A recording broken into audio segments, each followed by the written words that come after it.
우리나라의 세계 수출 시장 점유율이 코로나 이후 2%대를 벗어나지 못하고 있습니다.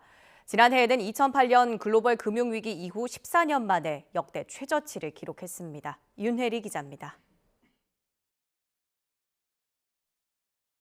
우리나라의 세계 수출 시장 점유율이 코로나 이후 고전을 면치 못하고 있습니다. 지난 2019년 2%대에 접어든 후 감소세가 이어져 지난해에는 2.74%까지 하락했습니다.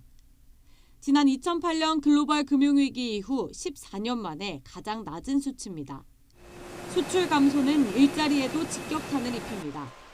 통상적으로 저희 나라 세계시장 점유율이 0.1%포인트 올라가지 못할 때마다 우리나라 일자리가 약 14만 개 정도 감소하는 것으로 그렇게 나타났습니다.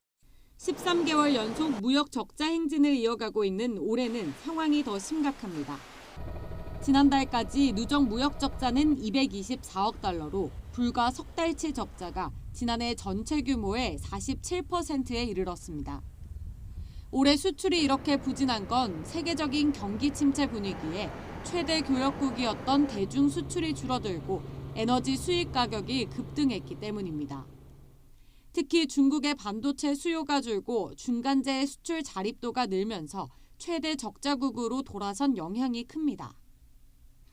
한국무역협회는 지금과 같은 수출 부진이 연말까지 이어질 경우 수출액이 8에서 9% 감소할 것으로 분석했습니다. 이 경우 적자폭은 410억 달러까지 늘어날 가능성이 큽니다. 전문가들은 올해 하반기 반도체 가격 회복 등 대외 여건이 개선되면 수출 동력이 회복될 수 있다며 중장기적으로 중국에 대한 의존도를 줄이고 수출 품목 다변화가 필요하다고 조언했습니다. YTN 윤혜리입니다.